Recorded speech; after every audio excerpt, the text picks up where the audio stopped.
Sports fans, welcome to SchollyLife TV. Real excited today. We've got Dr. Jarrod Spencer with us. His company is called Mind of the Athletes. He's a very well-known sports psychologist. And Jarrod, thanks for joining me.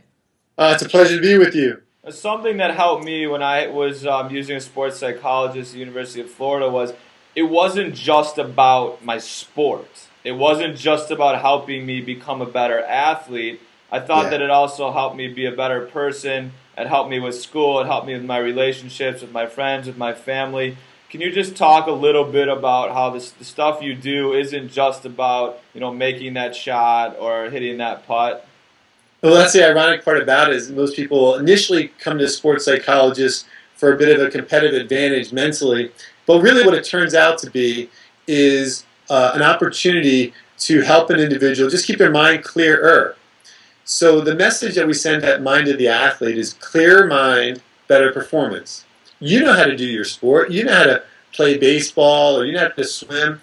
And so our job is really just to make sure that we're helping you process all the many distractions that occur in one's mind. So athletes, largely 15 to 25, are going to have relationship issues. Yep. They're going to have struggles academically. Yep. They're going to be injured. They're going to have issues with parents and autonomy issues, fight for independence issues, career issues. And so all of that stuff is really where we spend most of our time in sports psychology, just helping an athlete develop the necessary skills and ability to better regulate those situations that ultimately keeps their mind clearer so they can perform better. Yeah, no, it sounds great. I actually was just talking to a dad today about how freshman year is tough for all college athletes. You're going to have ups and downs, and that the happier you are off the court, off the field of play, happier you are with your friends, your family, your academics. It allows you to practice better, train better, and be a better athlete. And I think that that's something that I know a lot of our athletes are missing is that they're not professional outside of their field of play. They're pretty professional once they get on the field, but they have so many issues off the field that they don't realize that those are causing them not to focus, not to concentrate, not to do as well as they could actually on the field. The New York Times ran an article a few years ago about our current seniors in college. And what they said was that our seniors in college, rising seniors now, have the worst rate of emotional health in the last 26 years since they administered studies to freshmen in college. And so what we know is that these seniors emotionally do not have the skills and ability, yet sports are more emotional than ever. Okay. And so we have got to do more. I'm really passionate about we focus on improving the emotional health of the athlete. When you start there, an athlete's feeling better emotionally, everything else falls into place. They sleep better, they make better choices with their nutrition, they make better relationship decisions. Academically, they're going to focus better and have better grades. And so the key starting point is emotionally, how are you feeling? That is a very unique approach to sports, but when you start there, everything else falls into place. Yeah, it's great that you talked about relationships because the 3 life skills that we touch on are building relationships, networking, and how to do a job interview.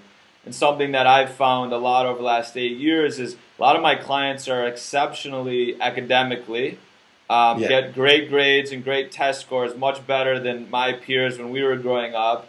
They do very well athletically at their sport, but they have an inability to pick up the phone and actually call a college coach and actually hold a conversation and actually know that they can ask the coach some questions and what questions to ask.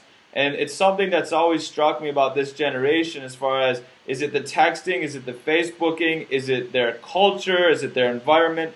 Why do they have an inability and a confidence to speak to adults and ask them questions and come across to the coach as, wow, this athlete's very mature and really has their stuff together? Yeah, I see a lack of leadership skills.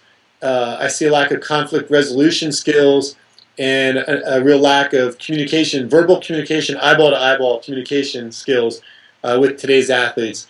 And so one way an athlete can have a competitive advantage over their opponents that they may be competing with even competing for a scholarship or competing for a starting position, is by really developing communication skills, conflict resolution skills, and leadership skills. And is that something you can help the athletes with in what you do? Absolutely. It's very important for me to equip athletes with as many psychological skills and ability to help them far beyond the athletic arena. I mean, it makes sense to me. If I was a college coach, I'm recruiting a high school athlete. I've got 5 kids that are all equal athletically and academically, and one of them says to me, look, I've been working hard with a sports psychologist on my leadership skills, on my communication skills. To a college coach, I mean, that kid's going to pop right off, at the top. Absolutely. They're cutting edge. When athletes have their personal trainer, their sports psychologist, they're doing all these things, it's just another feather in the cap that shows to a coach that this person is a complete player. I would say to you, in my line of work with helping kids with the job interview and their recruiting process, that what you said is the most important. Everyone will tell you as you get older, the most important things in the world are building relationships and knowing how to network and knowing how to communicate. Is there places besides a sports psychologist that you see athletes and just regular high school students learning these skills, or is it just not out there in our society? Oh no, it's out there, and there's some fantastic companies that are really focused on developing leadership skills within athletics and within young people. Okay. And so I'm often advocating and supporting individuals towards that path. Okay, great. Well, for everybody watching, really appreciate Dr. Spencer taking his time. Jarrod, really appreciate it. Hopefully a lot of people will come check out your website, learn a little bit more about what you do, and hopefully some athletes will choose to work with you. I know that a lot of my clients and a lot of athletes out there and their parents really, really need your help. It's my pleasure to share this. Obviously, I'm really passionate about improving the emotional health of athletes, and I just hope that sincerely something I said here can make a difference in the life of a young athlete somewhere out there. All right, thanks, Jarrod. Take care. Appreciate it.